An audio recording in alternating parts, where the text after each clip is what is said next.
Bienvenidos a Críticos y Pifias, tu canal en español para llevar al día todo lo que sabemos sobre la campaña 4 de Critical Role. Hola, yo soy María y esta semana no tenemos nuevo episodio de la campaña, por lo que creo que es el momento ideal para hacer un pequeño recap. ¿Por qué no ha habido campaña esta semana? Pues el elenco se ha juntado para jugar un one-shot de Daggerhead sobre el videojuego Dispatch, en el que varios miembros del equipo han estado involucrados. Yo creo que es la ocasión ideal para que repasemos juntos todo lo que conocemos hasta el momento de la campaña 4 y analicemos bien cada detalle y la revelación de las mesas de juego oficiales. Prepárate porque se viene un vídeo bastante largo. La campaña 4 nos lleva a un nuevo mundo creado especialmente para ella llamado Ahraman. Aquí los dioses llevan 70 años muertos, las puertas hacia Feyre, el reino de las hadas, permanecen cerradas y la vida después de la muerte es un misterio bastante caótico. La campaña se inicia con la ejecución pública de un héroe rebelde de The Falconers Rebellion llamado Tiasi Fang. Esta ejecución y su funeral es el punto de partida en el que vamos a empezar a ver todas las conexiones que este personaje tenía con los nuevos 13 personajes que conocemos para esta campaña. Además de este nuevo mundo, Critical Role nos ha planteado muchísimos cambios para esta campaña, siendo el primero que juegan con la edición 2024 de Dungeons & Dragons y no con Daggerhead, que es su propio sistema y es lo que los fans sinceramente esperaban. ¿Cuál ha sido el siguiente gran cambio que ha supuesto un shock para la comunidad? El cambio de director de juego. Ha pasado del ya más que mítico Matthew Mercer, que lleva 10 años aguantando el peso de esta campaña, para pasar el testigo a Brennan Lee Mulligan, un máster con muchísimo talento al que hemos podido ver en otros productos de Critical Role y con partidas bastante conocidas por sí solo en internet. ¿Cuál ha sido otro de los mayores cambios que han introducido Critical Role? El número de jugadores. Han pasado a tener un elenco de 13 jugadores permanentes, y esto es muy importante porque ¿cómo diriges a 13 personas a la vez? Es imposible. Por lo que han hecho es adoptar un sistema estilo West Marques en el que esta campaña de 13 jugadores se va a dividir en distintas mesas. Estas 3 mesas ya se nos ha dicho que van a ser llamadas los Soldiers, los Seekers y los Skimmers. Estas mesas van a tener un poder de influencia las unas sobre las otras, es decir, que lo que ocurra en una puede cambiar totalmente el rumbo de otro de los objetivos de otra de las mesas. ¿Cómo nos ha querido introducir Critical Role esta nueva dinámica? Con 4 episodios introductorios. Estos 4 episodios, aparte de que nos han permitido conocer en profundidad a los nuevos personajes y ver las conexiones que hay entre ellos, iban a servir para terminar de conformar las 3 mesas de juego definitivas de momento para la campaña. El propio Brennan Lee Mulligan nos ha comentado que lo que quería era juntar a personajes con el mismo objetivo y con estilos de juego similares.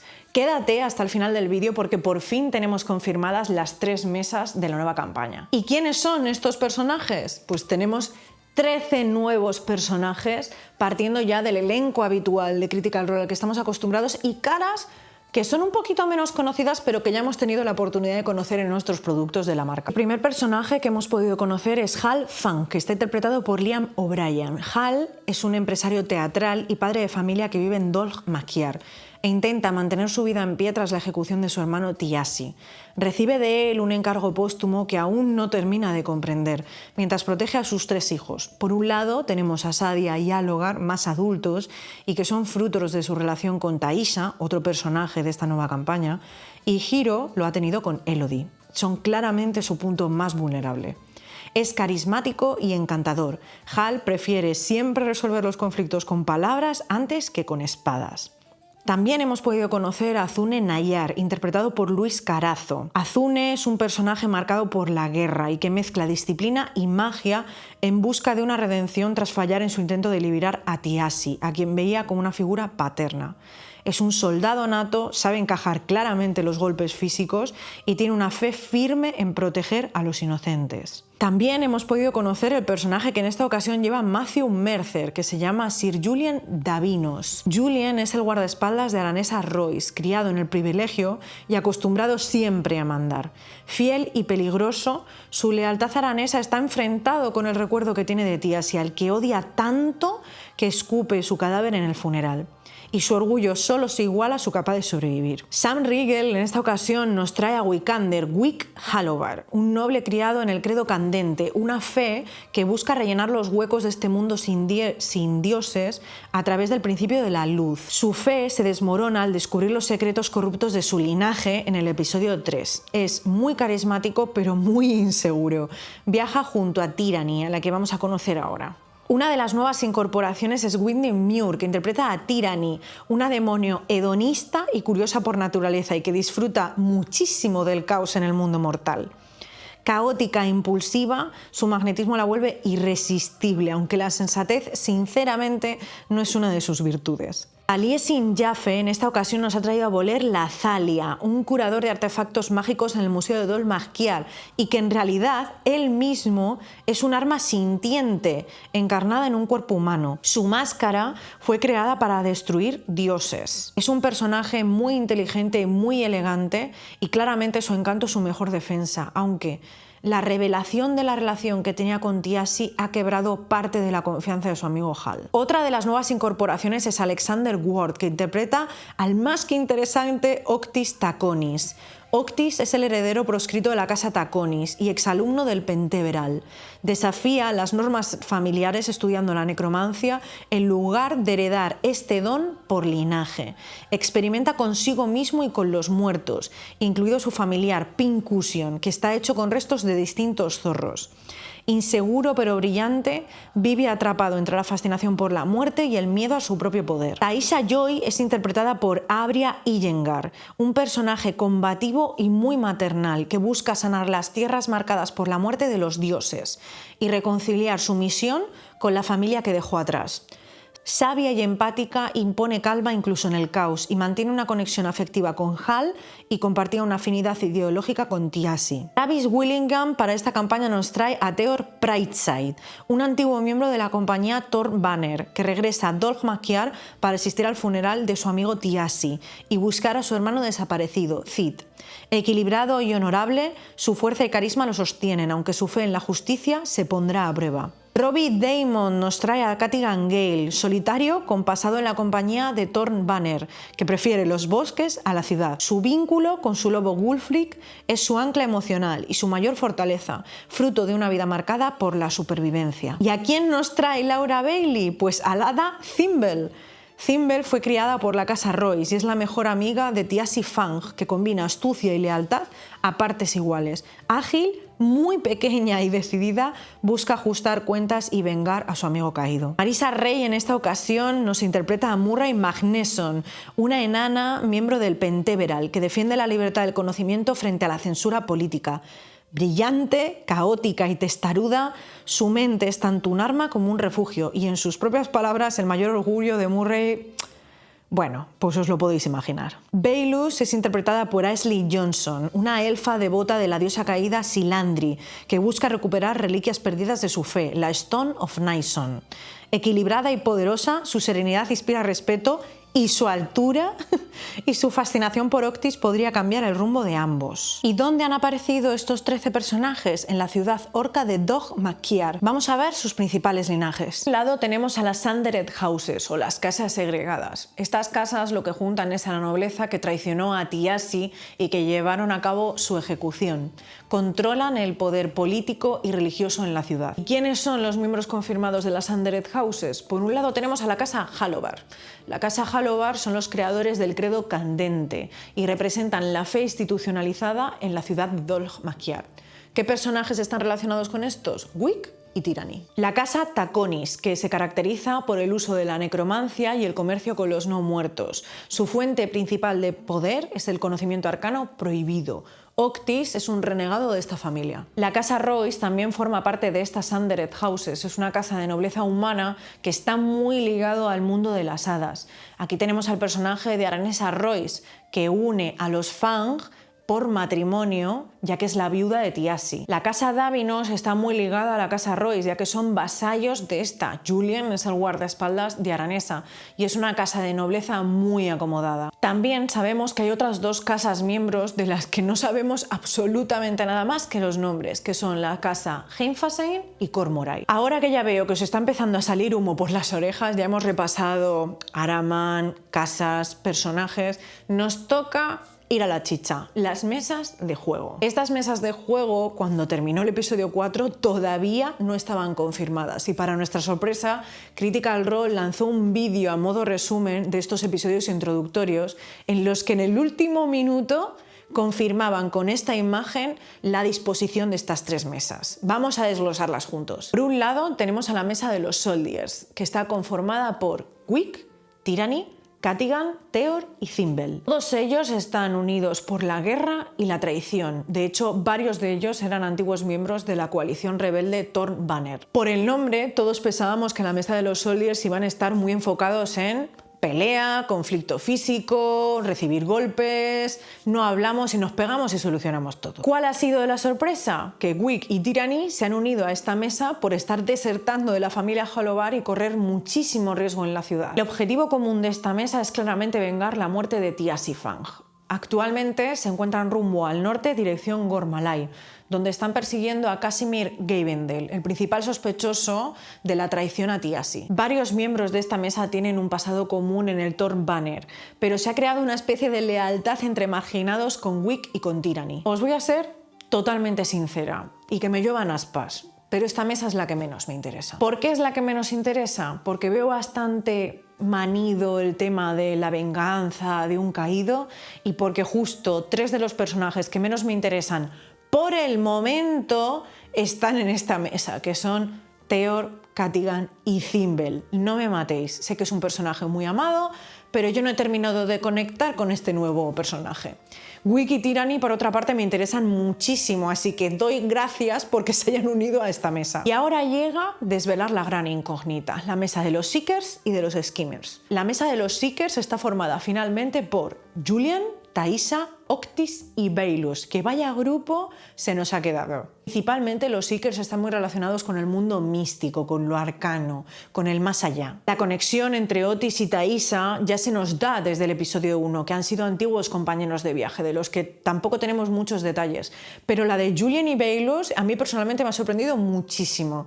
Ese respeto mutuo que se tienen dentro de su dureza creo que le va a dar un punto muy interesante a esta mesa. Desde el principio esta mesa había sido concebida como la más introspectiva, la más mística, pero con la llegada de Baylus y de Julian tenemos dos auténticos portentos físicos para también equilibrar un poco la balanza. De hecho, Julian ha sido confirmado como el personaje con mayor puntos de vida de toda la campaña. Tras la trágica incursión de los Taconis en el Palacio de Davinos, que acaba con la muerte del padre de Julian y con la del propio Octis, que vuelve como un Hollow One, el objetivo está muy claro de este grupo: descubrir qué está afectando al equilibrio entre la vida y la muerte, cuál es la implicación de los Taconis en esto y esa guerra que se está llevando a cabo en el inframundo. Y aquí, caretas fuera. Personalmente es la mesa que más me interesa. Aparte de que lo arcano es algo que vibra mucho con mis gustos e intereses, creo que tienen los misterios más grandes de toda la partida o los que más me interesan a mí. ¿Qué es esto de la Stone of Nyson? ¿Puede revivir a los muertos? ¿Qué querían los Taconis metiéndose la Octis dentro?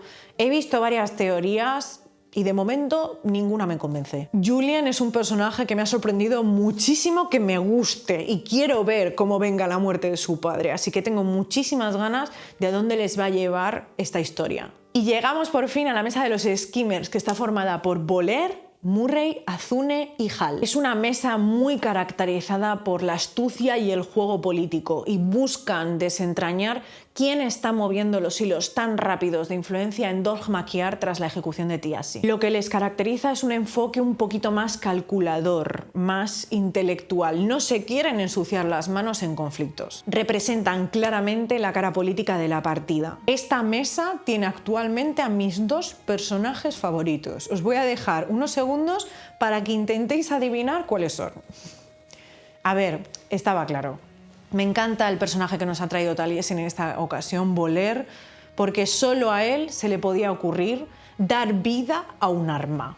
O sea, a mí al menos me ha sorprendido muchísimo. Y Marisa con Murray me está dando los momentazos de la partida. Es un personaje que en cuanto la veo aparecer quiero saber más de ella. Para resumir, yo definiría cada una de las mesas con una sola palabra. Los Soldiers representan la justicia, los Seekers lo arcano y los Schemers la política. Ahora que ya nos hemos puesto al día con todo el lore de Ahraman, los personajes, casas, mesas, llega el momento de ver 5 detalles que para mí no han pasado inadvertidos y que me han dejado con ganas de investigar un poquito más. Octis iba a ser un Hollow One desde el principio de la campaña. Los Hollow Ones en Dungeons & Dragons son personas que murieron y que han conseguido volver por una magia necromática bastante extraña. De hecho, son percibidos como no muertos ante hechizos de detectar no muertos, y una muy conocida fue Launa de los Bellhells en la campaña de 3. En el cooldown del episodio 4, el propio Alex, que da vida a Octis, confirma que su personaje iba a ser un Hollow One desde el principio y que él mismo había tenido la idea de que su familia lo asesinara. Fue Brennan quien lo propuso que esa muerte ocurriera en partida y este aceptó. En el descanso del episodio 4, Brennan y Alex hablaron sobre la posibilidad de que igual Octis no volvía a la vida y su personaje quedaba muerto de manera definitiva. Solo había una posibilidad, y era que el resto de jugadores consiguieran salvarlo. Gracias a Dios, la intervención conjunta de Voller y de Murray con su 20 natural en la habilidad presagio, que luego vamos a analizar, consiguieron salvar a Octis. Eso sí, Brennan ha confirmado que aún no conocemos las ramificaciones de este hecho extremadamente importante para el mundo de Ahraman. La subclase de Murray, una maga adivina. En el episodio 4 ha quedado revelada la subclase del personaje de Marisa, Murray, que es una maga adivina. Estos personajes tienen una habilidad muy curiosa que se llama presagio. Murray, tras un descanso largo, tiene que tirar 2 de 20. Esos resultados los anota. Y lo que puede hacer con estas tiradas es literal modificar la realidad. Ese resultado lo puedes cambiar por cualquier resultado de otra tirada, tanto tuya como de cualquier otra criatura o personaje, es decir, de aliados, enemigos o de éxitos o fracasos. Es importante recalcar que estos resultados, si no los utiliza antes del próximo descanso largo, lo pierden porque se reemplazan con otras 2 nuevas tiradas. ¿Qué ocurrió en esta partida? Que Murray obtuvo un 20 natural y tuvo que estar conteniéndose toda la partida para usarlo en el momento adecuado, y ese momento fue resucitar a Octis. Esta habilidad de Murray va a ser clave en la nueva campaña 4 de Critical Role, ya que puede alterar cualquier resultado de la partida. Thimble fue un regalo de bodas para Tiasi. Uno de los detalles más sorprendentes es que Thimble no siempre ha sido un miembro libre de la Thorn Banner, sino que ha sido un regalo de bodas para Tiasi. La casa Royce, como hemos visto, está muy relacionado con el mundo de las hadas, y es en la boda de Aranesa y Tiasi que ésta le regala una flor a Tiasi. Cuando éste la coge, la flor se abre y en el interior aparece Thimble, dedicada a una vida de servidumbre mágica hacia este. Tiasi rechaza esta servidumbre y pone a su mismo nivel a Thimble, lo que hace que ésta ya lo vea como un amigo para toda la vida. Lo que hace aún más dramático el desenlace de Tiasi y esa escena de Laura Bailey que sinceramente yo creo que nos ha hecho llorar a todos. Nuevo hechizo creado exclusivamente para Octis. En la nueva campaña, Chris Perkins y Jeremy Crawford, ex D&Ds, han creado un hechizo exclusivo para Octis y esta partida. El hechizo se llama Summon Undead Critter, que es el que Octis utiliza para llamar a su familiar Pincushion y junta lo mejor de 2 hechizos, Fan Familiar y Summon Undead. Puede ser que vaya evolucionando y que Octis incluso pueda reclutar más zorros o más criaturas dentro de este hechizo. Como no es un hechizo oficial de Dungeons & Dragons, puede ocultar muchísimos más secretos de los que nos esperamos. Y aquí llega el momento ornitología del día. Si no te gustan los pájaros, pasa este capítulo. En la campaña 4 ya somos muchos que nos hemos dado cuenta que Brennan Lee Mulligan no para de hacer referencias de pájaros. Cuervos, urracas, ruiseñores, palomas, todo tipo de aves. Y tú te estarás preguntando, ¿y qué? ¿Son pájaros? Pues Brennan Lee Mulligan es muy conocido por meter referencias a pájaros, ya que es un tema que al parecer le apasiona y siempre los incluye como pistas de la narrativa o como presagios de cosas que van a ocurrir. Algunos fans incluso han hecho un hilo en Reddit que se llama Birdwatch, en el que cuentan cuántas referencias a pájaros hace Brennan durante los episodios. Han medido el dato tan curioso del récord de Brennan sin nombrar pájaros, que actualmente está en 1 hora, 21 minutos y 42 segundos exactamente. Para no estar aquí horas hablando sobre pájaros, os voy a destacar 2 que creo que van a tener mucha importancia en la historia. El ruiseñor, que está muy relacionado con la Stone of Nyson. Esta reliquia es un artefacto de la diosa caída elfa de Silandri, que es la diosa que venera Bailus. Se trata de una piedra negra que está envuelta en las alas de esta ave. Este diseño no es baladí, ya que en la época en la que los dioses estaban vivos había un ángel psicopompo con forma de ruiseñor que se encargaba de transportar las almas élficas a través de las tierras oscuras hasta el jardín del espíritu, para su más allá. El ruiseñor es un ave que canta tanto de día como de noche y su voz representa la luz que ilumina la oscuridad. No puede encajar mejor con el diseño de la Stone of Nyson, ya que es una piedra que transporta almas. No es casual que personajes como Bailus, Octis y Taissa hayan oído cantos de ruiseñores en momentos clave de la historia, cuando se activa o aparece esta piedra. Este canto de ruiseñor representa el eco del artefacto, por lo que va a ser clave en el futuro de la historia. Las urracas, que son un pájaro que en español suena muy jiji, pero que en inglés magpies suena hasta bonito. Brennan Lee Mulligan ha hecho referencias a urracas desde el episodio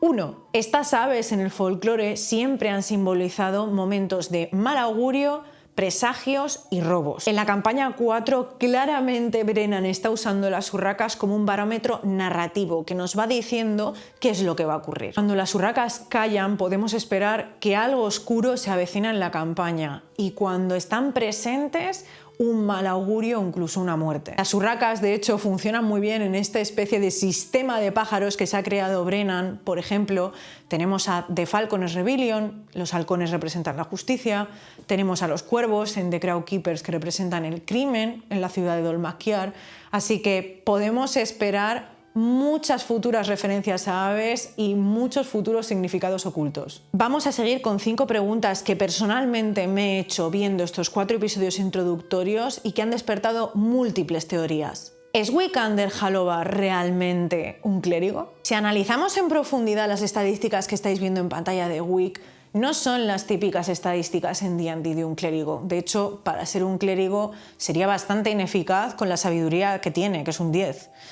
Y destaca mucho el carisma, que lo tiene en 18, que es altísimo. Todo esto apunta al que el poder de Wik no está ligado a una divinidad, sino que es innato y de origen celestial. Aunque actualmente tengamos en la ficha de Wik la etiqueta de clérigo, todo apunta a que en un futuro va a ser revelado como un hechicero de alma divina. Todo esto encajaría con el desarrollo del personaje que hemos podido ver en el episodio 3, en el que Wik descubre que su poder no está instaurado en la fe, sino en su propia sangre. Por ahora se sigue identificando como clérigo, pero yo creo que le quedan 2 telediarios. ¿Qué significado tiene la sombra que sigue a Julien? Desde su primera aparición en el funeral de Tiasi, Julien ha sido seguido por una sombra anómala y más densa de lo normal. Una de las teorías más fuertes es que Julien, al escupir sobre el cadáver de Tiasi, ha roto los ritos sagrados que estaba realizando Taissa sobre él. Esto habría provocado una maldición que ahora persigue a Julien. Otros fans incluso han ampliado esta teoría diciendo que la sombra que sigue a Julien es el espíritu de Tiasi, maldiciéndolo desde la otra vida. También existe la posibilidad de que Julien siempre haya estado maldito. El propio Matthew Mercer en campaña ha hecho algún comentario sobre lo oscuro y lo maldito que siempre se ha sentido Julien. Por ahora, ninguna ha sido descartada, así que ya veremos a dónde nos lleva el tema de la sombra de Julien. Alogar ha sido instruido por Julien, pero es el Barroward de la visión de Octis. Alogar, hijo ya adulto de Hal y de Taissa, ha sido instruido por Julien y este hecho ya está confirmado en campaña. También se nos ha confirmado en un cooldown del episodio 4 que Julien ha entrenado al Barroward, a este guardián de la barrera del inframundo que parece que está librando una guerra en esa visión que tiene Octis cuando está en el más allá. Saltaron todas las alarmas cuando Brennan describió a este guardián como orco, y entonces la propia Abria admite que su personaje se va a volver loca si es su hijo el que está librando esta guerra. ¿Qué implicaciones puede tener que Halogar sea este guerrero? Pues no la sabemos. ¿Por qué? Porque no sabemos el papel de esta figura. Pero Julian tiene las respuestas. Y que seguro que en futuros episodios van a ahondar en esta cuestión, ya que Julian y Taissa están en la mesa de los Seekers juntos. ¿Quién es el verdadero traidor de TLC? ¿Cid o Casimir? Todos los indicios hasta el momento apuntan a que Casimir Gavindale es el principal sospechoso de la traición de TLC. Es raro que el mismo día que TLC es ejecutado, Casimir aparezca en los Crowkeepers vendiendo todos los bienes de TLC y salde mágicamente todas las deudas que tenía. Es también sospechoso que deje la ciudad justo después de este hecho. Ahora mismo la mesa de los Olliers le están persiguiendo hacia el norte, hacia Gor Morai. ¿Y qué otra desaparición sospechosa tenemos en la campaña? Pues la del hermano de Theor, Cid. Y Cid era conocedor de los planes, del plan de rescate de TLC que al final fue frustrado. Muchos teorizan en torno a que Cid no ha traicionado a TLC, sino que ha sido capturado y forzado a revelar este plan.